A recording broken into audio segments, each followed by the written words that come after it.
Vice-reitora e professora da Universidade Estadual do Norte Fluminense, Tereza de Jesus Peixoto Faria é doutora e pós-doutora em Estudos Urbanos pela Escola de Altos Estudos em Ciências Sociais da França. Suas pesquisas são nas áreas de planejamento urbano e regional e geografia urbana. Nesta conversa, ela aborda a segregação socioespacial nas cidades brasileiras, mostrando como a lógica do capital acentua as desigualdades e penaliza os mais pobres.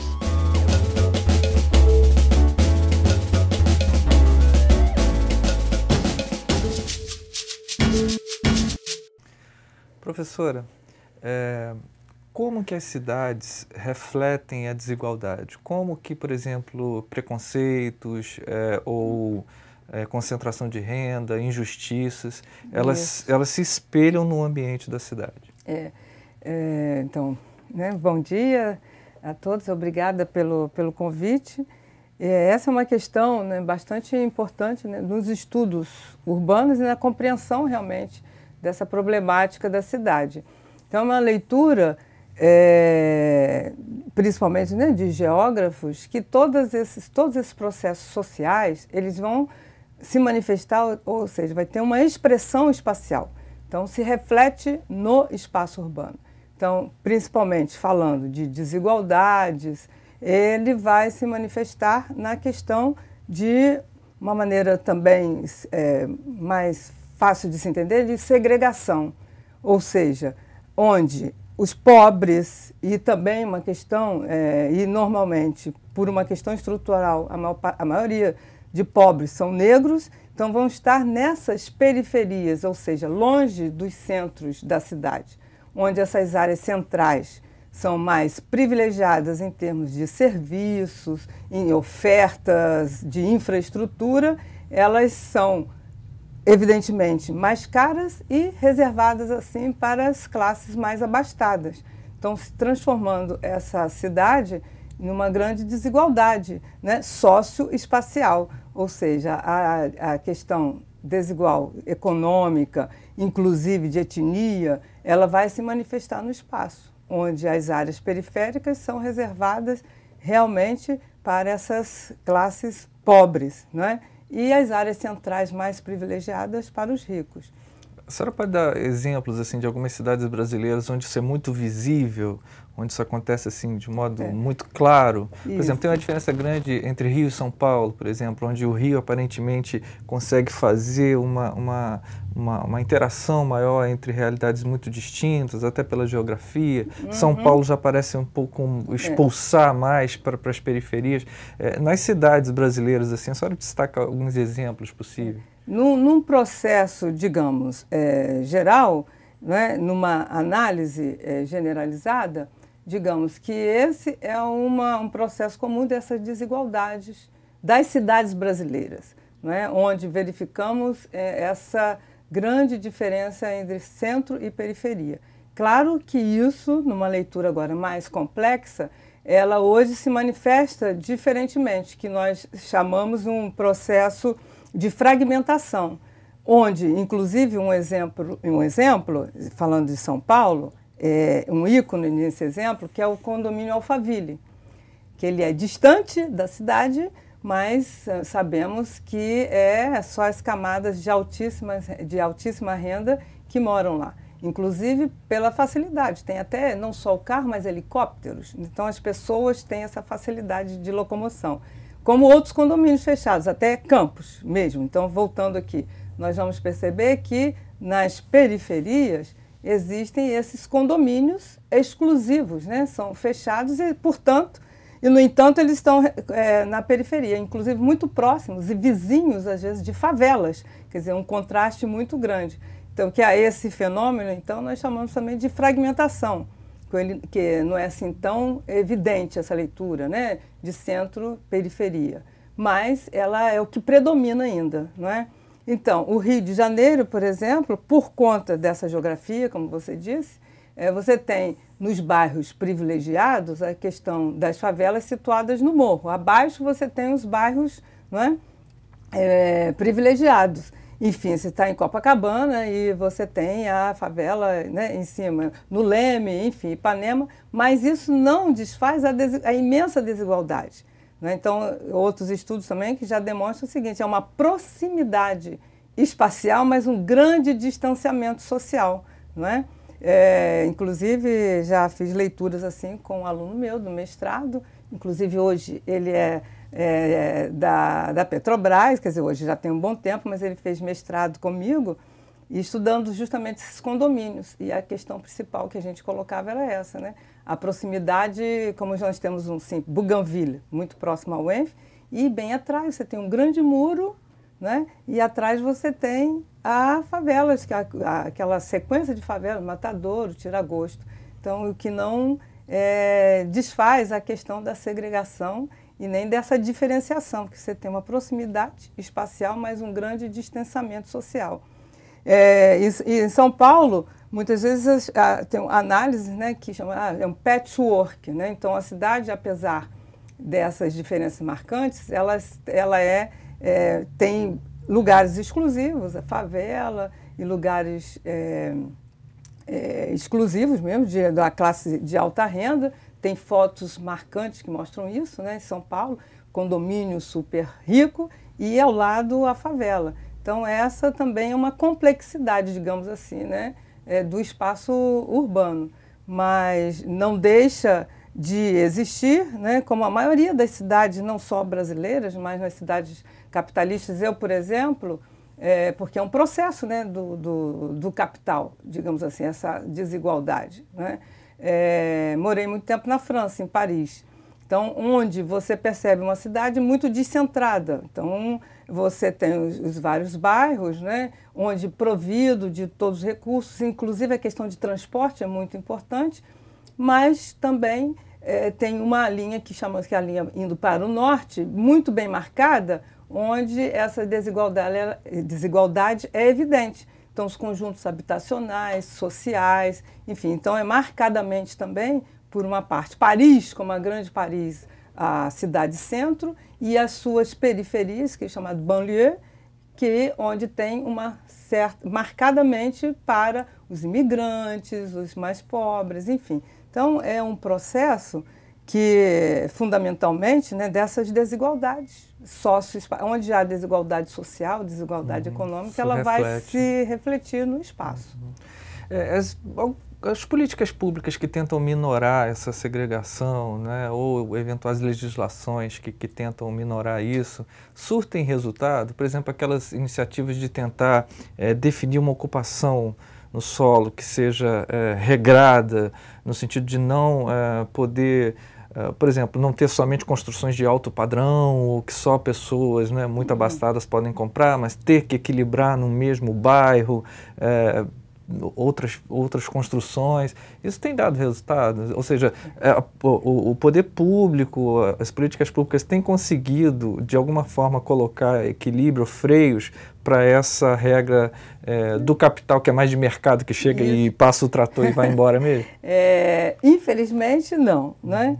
Porque justamente as políticas públicas, no lugar, né, de vir para regulamentar, né, para essas diferenças, diminuir essas diferenças no espaço, mas ela deve ser, digamos assim, como nós sabemos, todas as políticas sociais, elas devem estar associadas e não isoladas. Então, você trata da habitação, né, isoladamente de uma política de emprego, não é? E aí não há política de saúde, política de educação, elas têm que estar integradas, porque só assim você vai conseguir diminuir, que é a principal questão, que é a diferença socioeconômica, né? Então, esse abismo que existe, dificilmente ele vai ser regulado.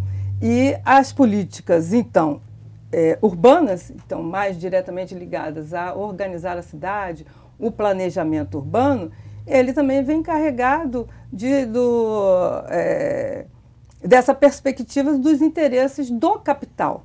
Então, muitas perguntas fazemos, né, quando estamos em reuniões da Ampur, e realmente quem planeja a cidade, quem define os cursos da cidade é o capital. E hoje, mais do que nunca, percebemos isso. Então, nós temos uma política pública urbana, mas em favor e a favor do capital, aumentando cada vez mais as desigualdades.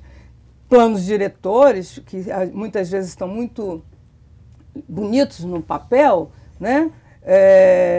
Mas na prática ele não funciona, né? E muitas vezes sabemos, eu mesma em Campos participei de toda uma discussão de um plano diretor que depois ele a Câmara Municipal ficou no papel, então vai lá, modifica, né, aquilo que é decidido e discutido democraticamente com a população para favorecer, mais uma vez, o interesse do mercado imobiliário.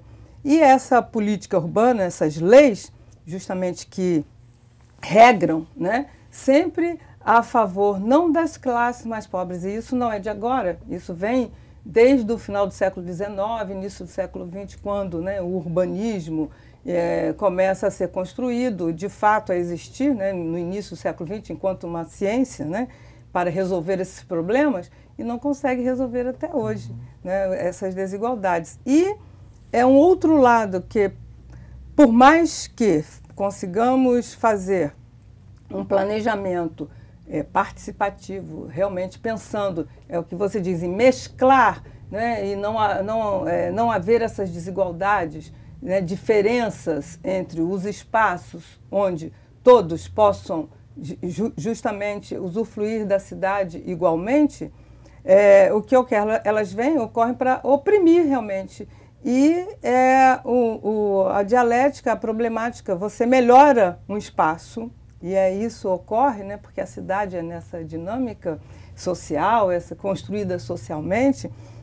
Então você vem uma política pública e favorece um bairro, realmente, vamos urbanizá-lo, vamos melhorar, asfaltar, dotá-lo de todos os serviços. Logo que ocorre, os valores, né, daquela área aumentam, o valor do terreno, o valor da habitação. E há, discretamente por ali, uma expulsão, porque vai se valorizando, há um interesse, né, aquelas pessoas que antes estavam ali muitas vezes não vão suportar mesmo os valores cobrados das próprias taxas, então muitas casas vão também, em consequência, há uma melhoria da habitação, é uma questão que a gente já observa também, não é? E aqueles que não conseguem manter aquele padrão vão sendo expulsos, né? E aquele bairro vai sendo ocupado por outros, e aquela pessoa vai para mais longe. E, bom, enfim, e assim é um processo realmente difícil, né? Quer dizer, a cidade, ela é construída no dia a dia, cotidianamente, né? E esse direito à cidade, né, tão propalado e banalizado, que é o do Lefebvre, onde todos, né, na realidade, deveriam participar das decisões da cidade, né, discuti-la, né, discutir a cidade, os interesses para todos, isso não ocorre. Há sempre uma elite, né, que vai dirigir esses seus interesses nessa própria organização da cidade. Existem políticas, e aí vivo, como disse, porque eu estudei, fiz meu doutorado na França, é um exemplo que eu posso dar mais concretamente porque eu conheço, há sempre essa discussão justamente de mesclar, né? Então vamos mesclar os bairros, né? Um bairro mais burguês e unir o migrante ou mais pobres, isso até hoje realmente não funciona, porque de uma maneira ou de outra, agora recentemente a Inglaterra estava fazendo também, promovendo isso, né? Construindo habitação social em bairros de classe mais alta. Na prática, o que ocorre? Tá, eles estão ali, né, na presença física, mas o uso dos espaços, não é? Porque todo o serviço ali é mais dirigido, os valores, um supermercado, por exemplo, é mais dirigido, né, para essa classe alta. Os valores são mais altos, os produtos que se vendem. Então, na realidade, na prática, essa mistura ela não vai existir, a segregação vai estar presente. Não é? Entendi. Essa lógica de mercado, né, essa força do capital, da questão financeira que envolve isso, tem provocado também algum tipo de redução numa visão que até no início do século passado era muito comum, naquela noção de planejamento de cidade que privilegiava muito áreas comuns, praças públicas, grandes parques, né, a utilização de áreas para que todos os munícipes pudessem usar. como que estão as cidades hoje? As cidades hoje estão preocupadas com isso? A impressão que tem, por exemplo, de um leigo como eu, né? A gente olha as cidades, parece que elas estão preocupadas em se entupirem de prédios, assim, ou alimentar uma certa dinâmica imobiliária, vendo isso como um progresso.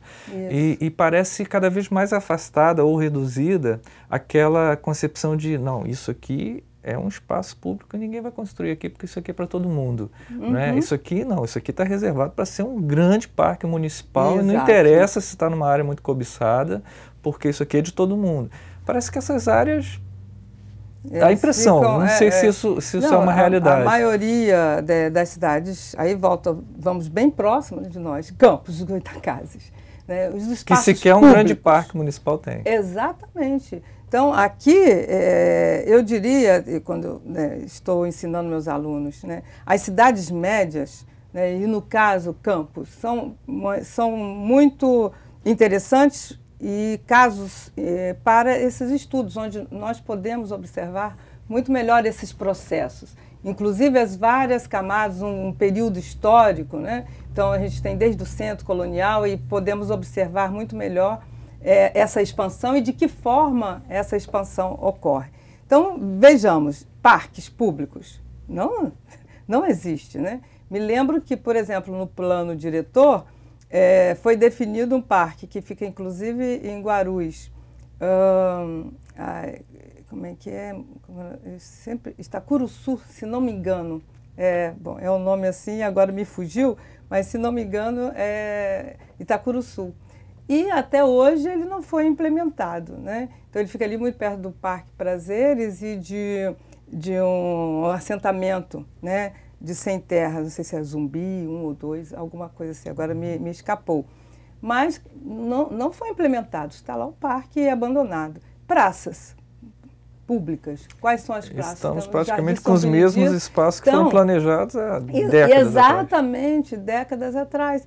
E aí realmente é isso, né? Onde o espaço, a cidade, quer dizer, o que é a cidade? A cidade é realmente esse lugar de encontros, né? E embora essas desigualdades e conflitos, né? E o espaço público seria, então, o espaço para todos, onde as pessoas, quaisquer pessoas, né? Não importa a sua classe, cor, raça, enfim, pudessem estar compartilhando.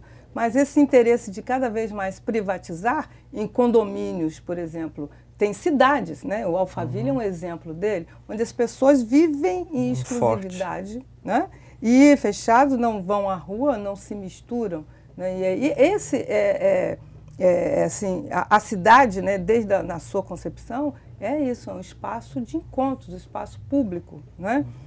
Onde as ruas deveriam ser mais destinadas aos pedestres do que aos carros, então calçadas, né, que deveriam realmente favorecer ao encontro, ao passeio, às praças, parques, praias, e cada vez mais são uma privatização que eu vejo desses espaços públicos, né?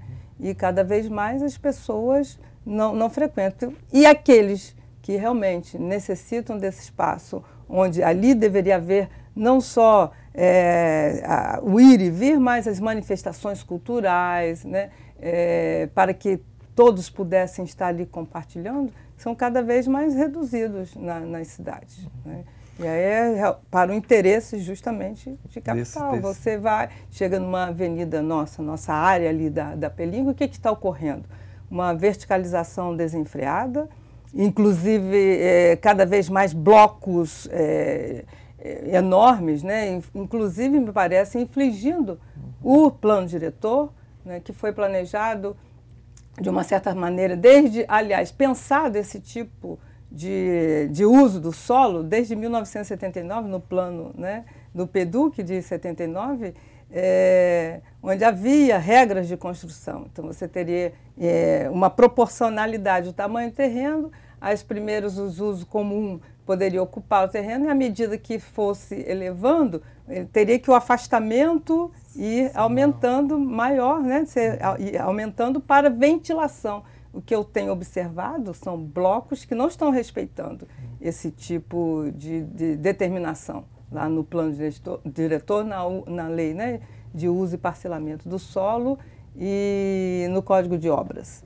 E blocos imensos daqui a pouco, inclusive o meio ambiente, né, a gente sabe que há sem ventilação, vai ser um calor insuportável, enfim, além de toda uma infraestrutura construída também há séculos, né, no século passado, e de esgoto que a gente vê que não suporta. É verdade. Né? Enfim, em detrimento de quê? Espaços verdes. Né? É um bairro, realmente, você não tem espaço verde, não tem calçadas, enfim.